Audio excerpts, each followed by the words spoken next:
This podcast is a member of the Place to Be Nation family. Visit us at placetobenation.com, the only place to be in your pop culture world.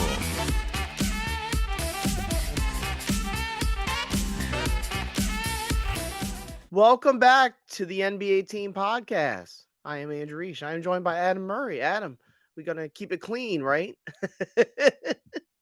Oh, I don't want to get technical this early in the season.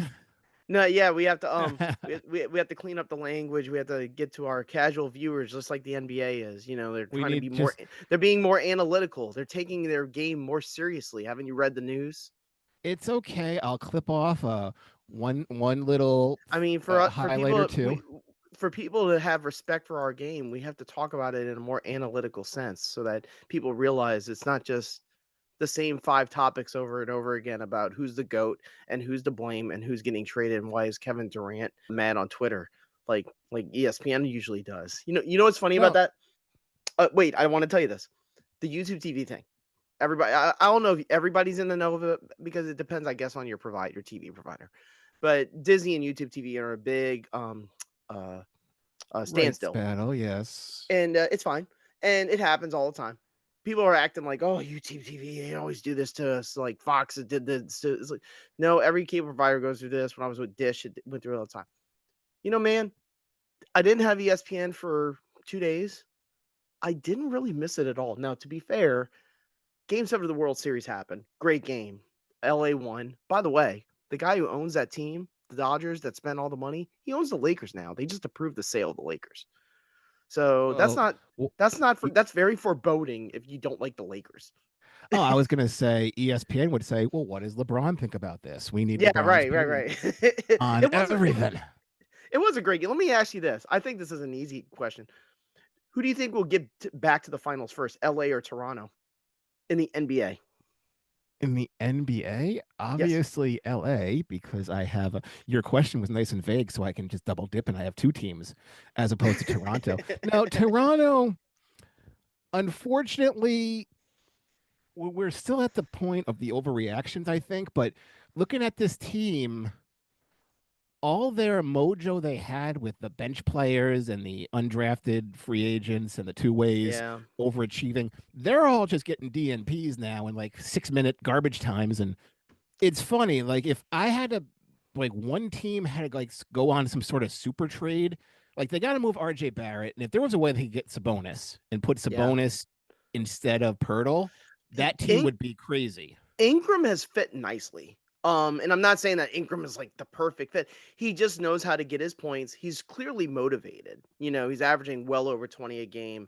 But yeah, you're right. The minutes has been very lopsided to the starters. Their offense is good. Their defense is horrible. And I have to assume that that's one of the reasons why they're 2-4 right now. They have beaten Cleveland and Atlanta, so they're not barbecue chicken. They're not the Brooklyn Nets. We already have a shit race this early in the season. The shit race is actually, there's one in the East and there's one in the West, in my opinion. Unless you want to throw a couple more in there, I'll ask you at the end. In the East, it's clearly Brooklyn. The Brooklyn Nets are the worst team maybe in the league. In the West, it's the freaking New Orleans Pelicans. That team is done. I don't know will they survive the month of December or November. Well, the race is still technically the East because that's Atlanta's pick. That is. The Wizards are still bad, but they have a couple guys that have shown some promise. But yeah, they're pretty bad too. But I think Brooklyn's worse. That's just my personal opinion. Having such a short sample size, none of these teams seem to be gelling yet. Like I watched the Pacers, and I'm like, they look to be overachieving. Well, they only have won 1 game, and then there's no way Philly is clearly this good. Dude, and then injuries have absolutely killed the Indiana Pacers. Like they're already on a hardship exemption, like on game, like the first week. It's just like, oof, that's Ben Mathurin broke his toe. Andrew Nembhard hurt his shoulder like in the very beginning of the first game against the Thunder on I can't remember, was it on national TV? I think it was. And then Obi Toppin broke his foot. So it's like, geez, like they don't really have anybody. They had to play Quentin Rampage Jackson. I thought he was retired from MMA, but now he is the starting 2 guard for the Pacers, and they somehow at home beat the Warriors. The one thing that's weird about that though is that it sort of contradicts. I'm talking about the injury plaguing the Pacers. it's sort of going against what we normally see, Adam. And I just want to get your thoughts on this. This is just more of a general thought. I was going through the injury report for all of the teams just to clean up so they get ready for the show. This is the slimmest injury report, to be honest, I have ever seen this early in the season. We're just not. I know there's a lot of talk about, oh, the conspiracy. Like, I do think there is emphasis within the league. I wonder if they change their protocol behind the scenes where the league is like, look, if you don't have a real legitimate reason in medical why this player can't play, the player has to play. Because I'm seeing a lot of guys not sitting. Like even Zion Williamson, he gets a DNP, he's back for the next game. And this is a guy who always DNPs. The one exception probably is Anthony Edwards. He hurt his hamstring. No one knows how long he's going to be out. That's not great for Minnesota, but they're still winning some games. Is there a couple other superstars I'm thinking of that are out right now that I'm not thinking about? Oh, there's one. We're gonna get to him. Anthony Davis decided not to go to Mexico. Ja Morant, but that's not an injury. That's more of a brain injury. I think a lot of these teams, we don't want DMPs this early. Yeah, but do you think it's the league or do you think it's the teams because they know they need I think everybody? It's the teams. Some teams, there's a lot more urgency for the mediocre teams than there was in previous years. As far as everyone else, I think we need to, since preseason's not even a thing anymore, like we need to get, especially in the West, we need to get our stuff together. We need to become a tight unit as fast as we possibly can. So like I'm looking and then there are the inescapable ones, like Keegan Murray, who gets the big rookie extension that I wasn't a big fan of. He gets the thumb injury. Well, if you broke your thumb, you can't shoot, you can't play. Zach Edey got an ankle injury, and I know everybody's going to harp on it because this is the thing everybody talks about, and we're going to stay away from it. The LeBron James sciatica, like that's a vague one. The other one is Mitchell Robinson, and everybody knows why. Because of the fact that he can't last 82 games, though the Knicks are trying to make a playoff run, so they're trying to keep Mitchell healthy. Well, if you don't have Mitchell Robinson for your games, guess what you're going to happen? You're going to get out rebounded, which is what happened in the last 3 games. That's why they've lost.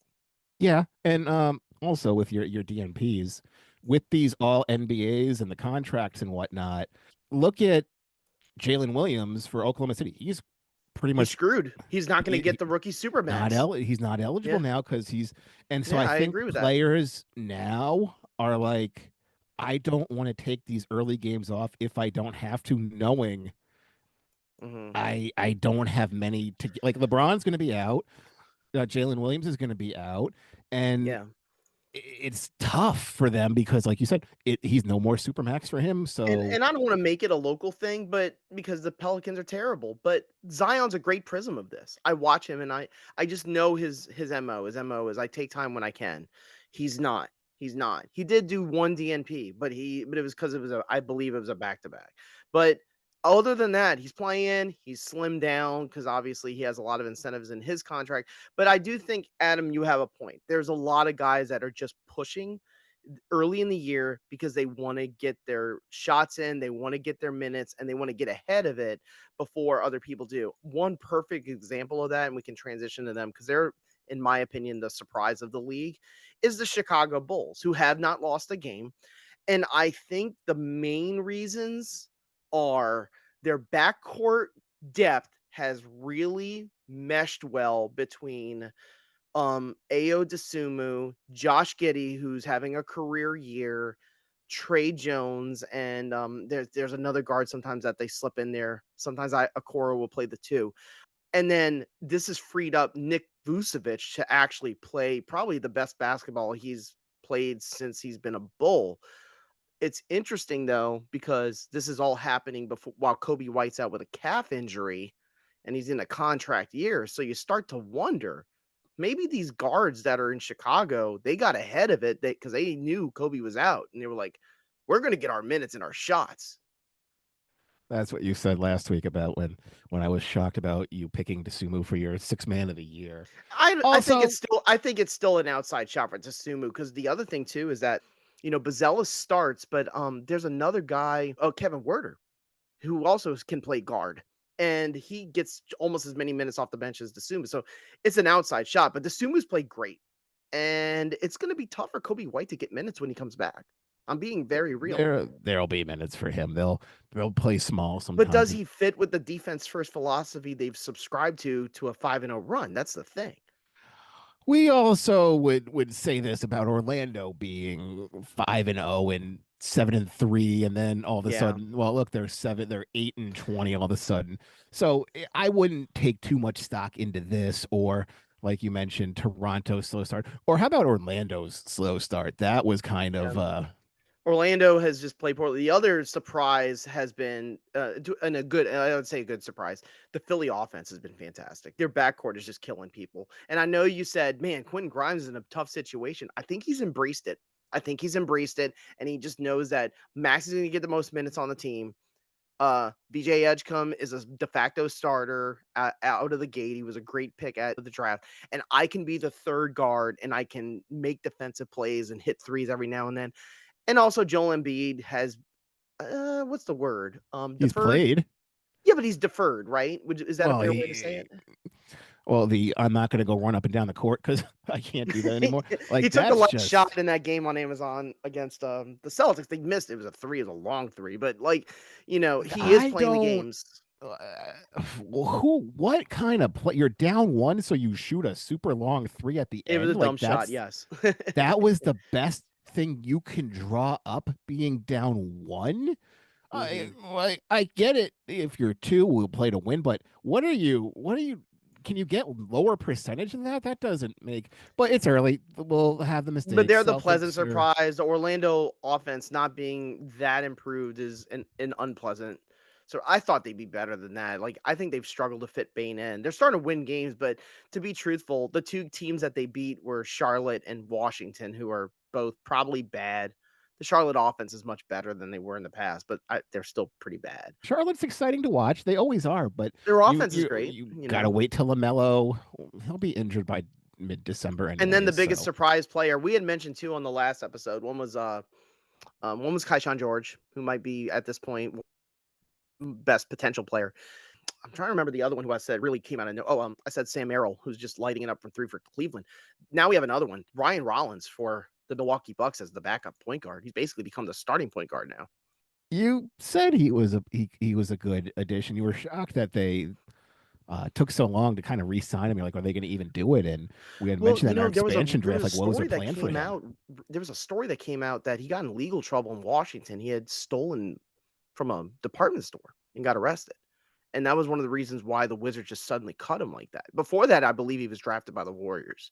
That's why I was really surprised the Warriors let him go, to be honest, because the Warriors are really good at finding guys and holding on to them, like Pajemski and Santos and guys like that. And I just thought if they saw Rollins and he was this good when they were in practice, I would think they wouldn't have just cut him loose, but they did. And then he went to Washington, and nothing goes right in Washington. Adam, that's true.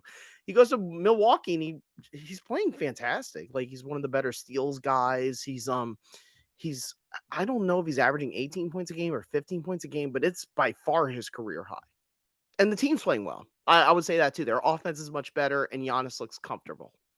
I will say it this way: Milwaukee has done everything to accommodate Giannis by taking away two positions to bring in your brothers and whatnot. Yeah. With that said, I think this summer they should move on from him, because I don't think I want an $80 million Giannis at the age of 36 on I my books. disagree. I just think he's still going to be that dominant even in his later years. I, You I can't have even to make through the disagree. playoffs now. No, now my fear for Giannis this year, even though they're playing well, is that can you push that hard? That's what I worry about. But it does seem, Adam, like there's a change in mentality. And I don't know if it has to do with the new media partners. I don't know if it has to do, or like the new money.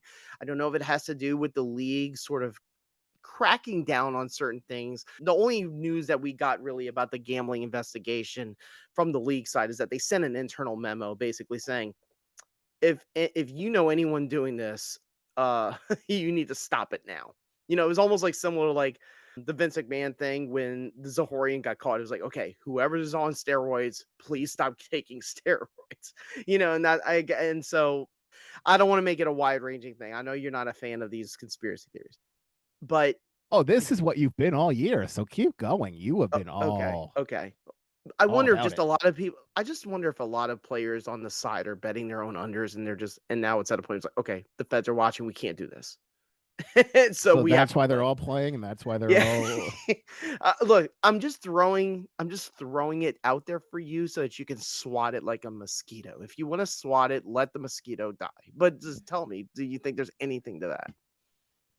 No, I don't think there's. But do you think there's a league crackdown in terms of Silver's like no more Mr. Nice Guy? You need to play games. Stop with these DNPs. The games need to be more entertaining because we have a lot of bad media coming at us.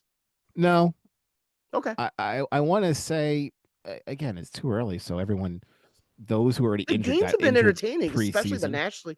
especially the nationally televised games have been entertaining. I was going to say a lot more. It appears the money is all dried up with this double tax line, and you have so many restricted free agents this coming year that more than like, oh, yeah, how come these guys? And it's like they're all gonna angle for their 32 million, and they're not gonna get it because teams are, you have openly, well, we want to get everything off the books in 2 years, and then we don't want to be in a double tax line ever. And Hmm. I think it's a lot of, I can't play. I'm not going to get that Keegan Murray contract. I might have to take the bargain basement Kuminga route, or just sort of be disgruntled like Cam Thomas and have to play out my QO, or I'm going to be a free agent. I'll be lucky to get the MLE. I thought I was going to get 25, but there Hmm. seems teams. There's only 3 teams with money coming up, and they Yeah. all want these big guys, and And it's two of the not three teams just. are awful, to be honest. You know, Yeah, Brooklyn and Washington and even Utah, they're gonna have money the next year. one They're gonna of have the money one the of year the after. exceptions, and this is really frightening knowing the owner of the Dodgers now, is the fucking Lakers. The Lakers have tons of room coming in. But Do like, they? yes, they do. Do they? They- Nope, nope. Do they? it LeBron's money's coming off the books. it is that's You true. think they're Yes. gonna let Reeves walk? Well, no, no, no. Reeves is gonna get his money. He probably had. Would you say he had the best week of the season in the last the He past had week? that I want to get paid week of the You season. know, here's the thing. Listen, I do want to. This is just an aside. The thing with the Kings when he had all the free throws. Yeah, I watched the game live. It was on a Sunday night. They were egregious. There were some free throw attempts from because he had like 26 attempts, I think. And it's like, oh, really? Like you really gave him those free throws for that foul? Here's the thing though. Of all the people to complain about it on the Kings side, it came from DeMar DeRozan. Are you shitting me? Like the man who's lived at the free throw line his whole career? If it came from like Doug Christie, I understand. That's like a valid complaint. But of all people, DeMar DeRozan complaining about a guy getting too many free throws. Are you So serious? just quickly going back to the Lakers, Yeah. if Aiton is serviceable, doesn't he have a player option and he's gonna opt out and they have to pay him and you have to pay Dude, they Reeves? might trade him. I'm gonna be honest, they might trade him at the deadline. He already got subbed out for another center for Jackson Hayes in the middle of the game. That now infamous Memphis Grizzlies game where Ja Morant basically quit in the second half. That was Oh, frightening. it's a bad sign when you got rid of your coach and then the new coach comes in and you already like, well, I don't like the new coach. Like Yeah. nobody's taking his side. It's not Well, the it's not just that. It's not even like where there's smoke, there's fire situation. Like there's fire. The fire is on camera. Like the Blake Griffin on the post game of the Amazon, it went viral. And I do think yeah. they've done a good It's like job. They he's have not a trying. but here's the thing. Here's the important part of it, okay? They didn't do the typical Stephen A. Smith turns into a talking point bullshit, so people just laugh it off and don't take it seriously. They didn't turn it into entertainment. What they did is they showed it. They showed the game tape. They said, look at this. Look at him not cutting. Look at him just standing at the corner talking to Marcus Smart. He's not doing anything. And he called him out. I mean, in a very respectful analyst style way, Blake Griffin basically called out Ja Morant for not trying. Right on cue, the locker room interview that's gone viral went surface where he said you need to ask the coaches. And some people are saying that the reason why that happened is because right before that, Solo, the head coach of the Memphis Grizzlies, basically lit up Ja Morant for loafing it. And I guess this is just Ja Morant. Adam, we've all been at work where our bosses like piss on us or write us up or say something bad that we don't like. And your motivation might not be to try harder. It might be, you know what, go fuck yourself. And that's probably what Ja Morant did in that interview, to be honest with you. If anything, this is the sign that Memphis should just have a fire sale. Like you're not going to get over the hump in the West, and Here's the that's thing, basically, I mean, it's like every other. they would have a great garage sale though, because if they did that, if they trade Ja Morant and then they trade, I don't think they Jackson. can. I don't think they can. I don't think it's possible because it's a contract, but because nobody wants it.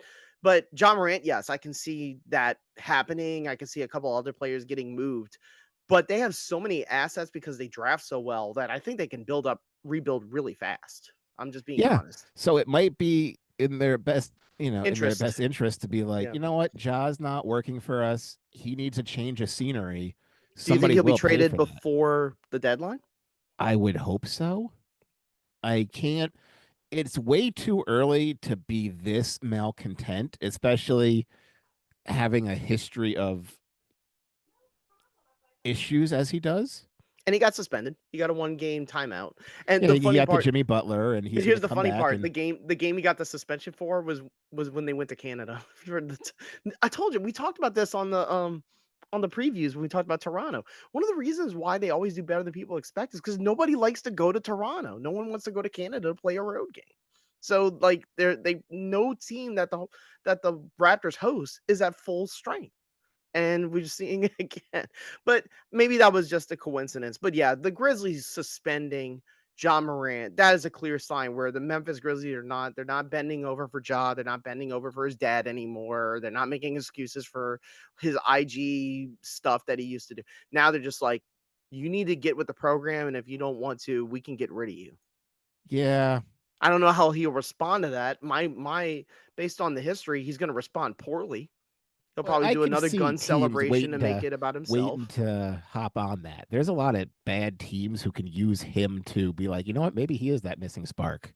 Well, I know one place he won't go, Miami. You know why?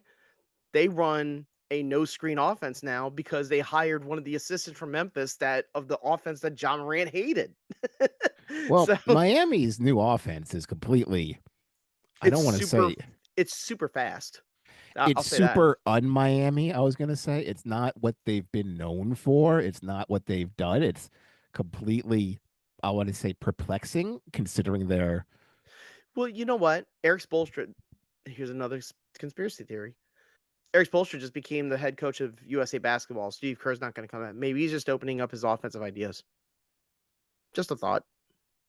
But they And look great. They look great. You know, Bam is still doing point center stuff, but Norman Powell is lighting it up, and they're getting really good play out of Jaime Jaquez and Nikola Jovic.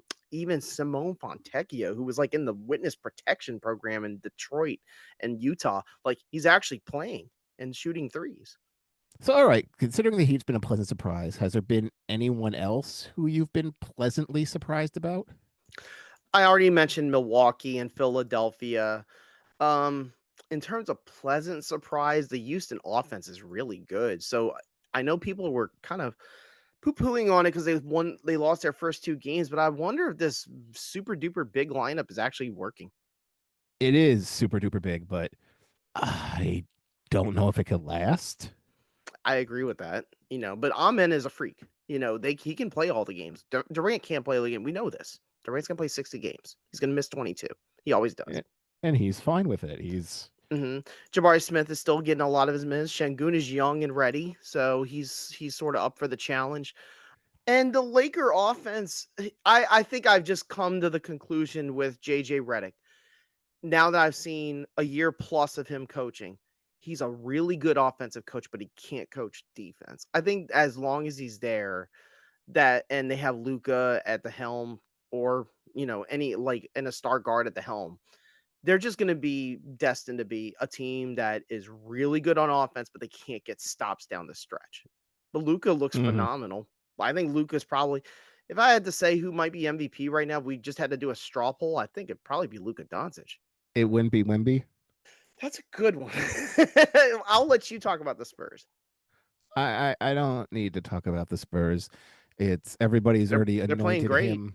They've anointed him the MVP, the Defensive Player of the Year, and Most Improved already. And I'm still going with the same line of, all right, let's see it for a full season. Let's hope he doesn't get hurt. Mm-hmm. They're But doing this without De'Aaron Fox. He has a hamstring injury, and Jeremy Sohan's been out, and they're just playing great. They're playing great. yep. Luke Cornett has been in and out of the lineup, but when he plays, they do this double big stuff like a lot of people are, and all the coaches love to do because they don't like getting out rebounded, and it just works like a charm. There's only one concern I have for the Spurs, even though they're right now they're 5-0 as we talk. Stephon Castle leads the league in turnovers. Like he clearly has like a bright green light from Mitch Johnson to basically do what he wants with the ball when he handles it, but he's turning the ball over way too much.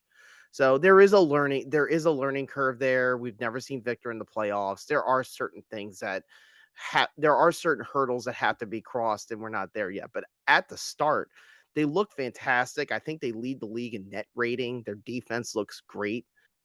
I wonder if it's going to stay that way though. I agree with that. Also Lauri Markkanen looks fantastic.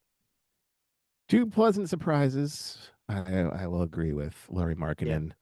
but that's the Utah Jazz, and don't worry, he'll get mysterious DNPs. Kessler, And you want to hear a funny one? This was funny. I know it's early in the year. Walker Kessler, he was 8 of 9 from the field in the game. His field goal percentage went down because he was shooting 100%. Kessler has been great. I don't need to talk. We already talked about Kessler last week because I feel like Utah made a huge mistake not signing him to a rookie extension when they could have. Now they got to pay more to keep him. And then as far as disappointments, the Dallas defense. I don't know if Dallas is even going to make the playoffs, Adam. This team looks dysfunctional. it's cool. We could just blow through my pleasant surprises. Oh, well, what are your pleasant surprises? You always have like the poo-poo surprises. I was gonna go into it, and then you moved on, and number one, Detroit. Yeah.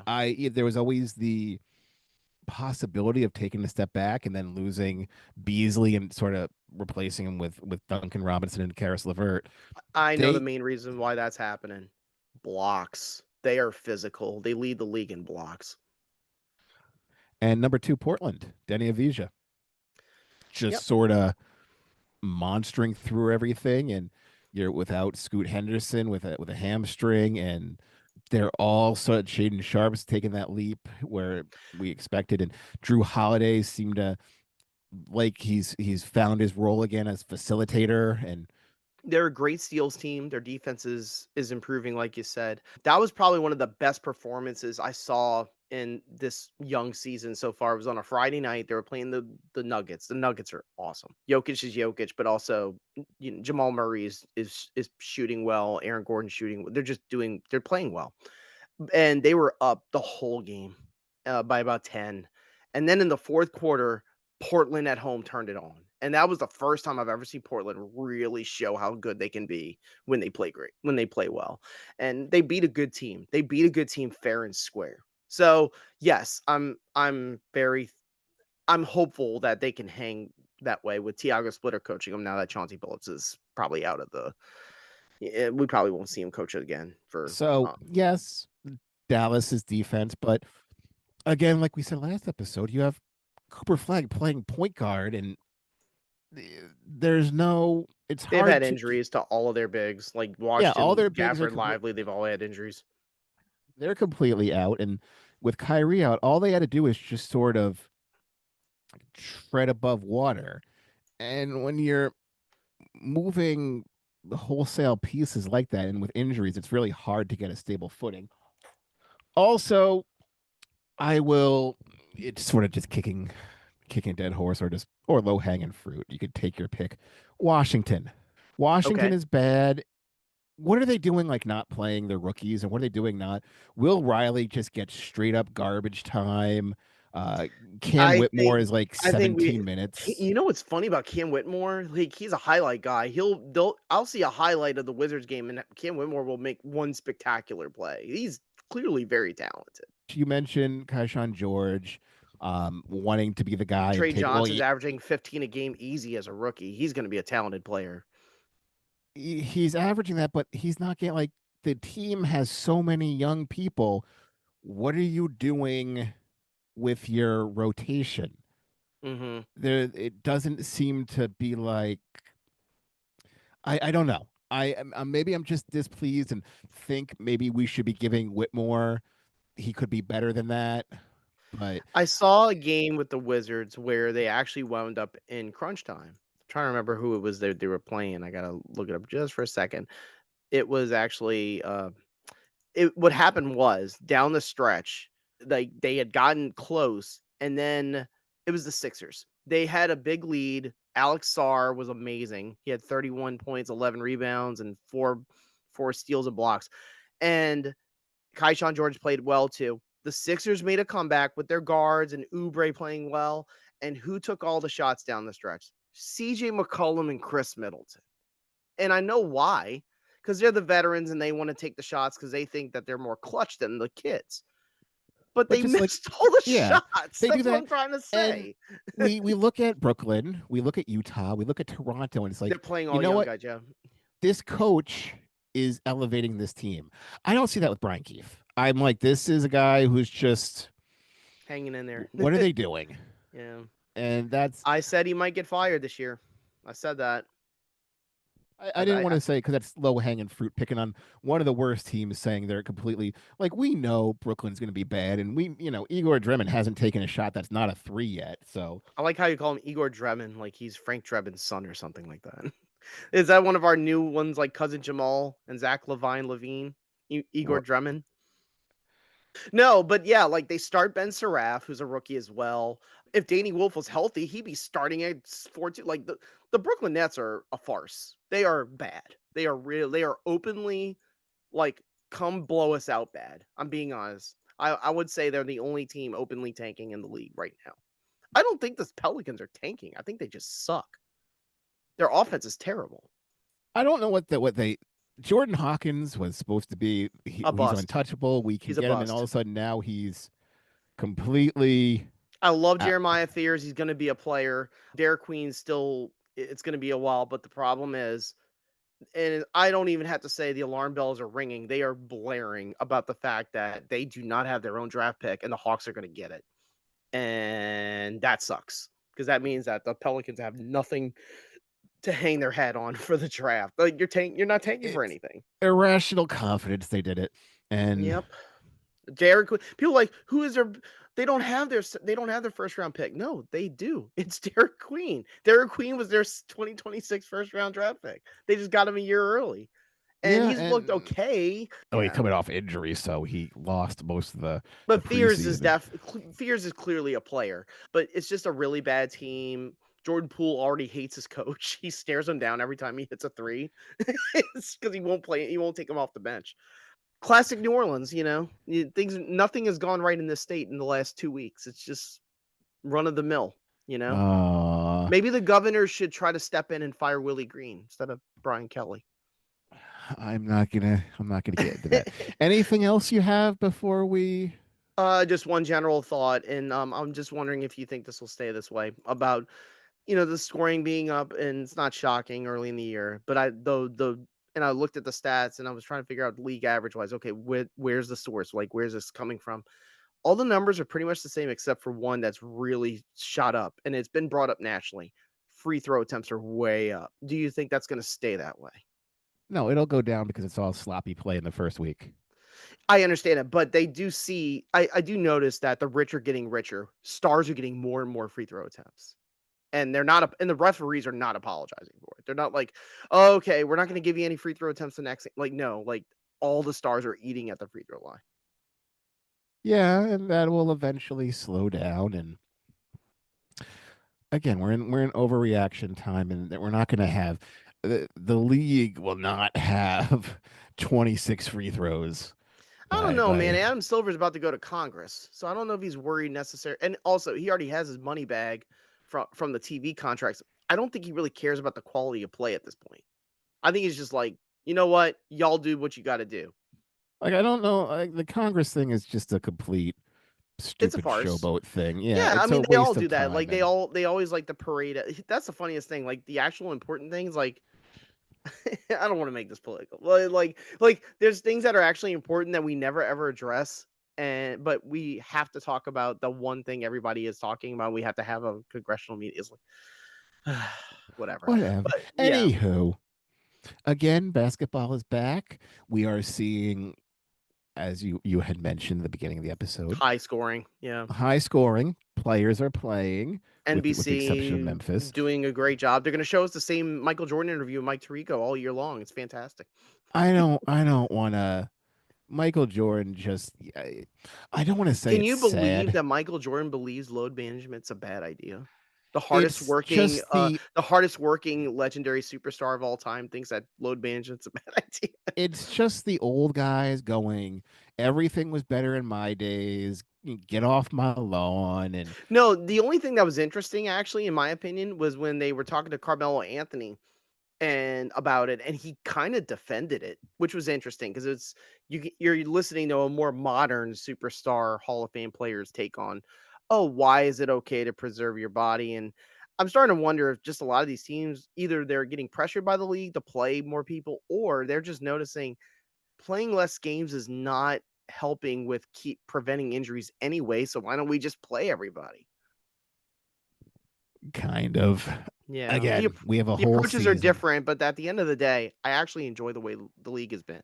Nobody is sitting too many games unless you have a legitimate injury, and the stars are just killing it. We have I think Adam right now we got 7 guys averaging over 30 points a game after 2 weeks. One of them is two that we didn't mention at all. I think one is Jalen Brunson and Shai Gilgeous-Alexander. They're also averaging over 30 points a game on top of some of the other guys we mentioned. So a lot of guys getting high scores for sure. Basketball is back. Hooray, hooray. The As Emirates NBA always, Cup has started. Who you how do you like the new courts? ugly. Just ugly. Why are they I don't gray? I don't get that. Why are they gray? I guess as opposed to last Gray is year such where an it was ugly color for NBA basketball. every court was completely different. Like this one is blue, this one is red. There was no, I think gray is some sort of a uniformity, maybe. I don't know, but Yeah. it's everyone's confused by it. And then why is the court ugly this week and today and they're doing a back to back and there's no one tomorrow? Whatever. Anywho, as always, you could catch our back catalog in the archives and all our bad predictions as they all are at the Place to Be Nation Network. For Andrew Riche, I'm Adam Murray. Have a good one. Take care.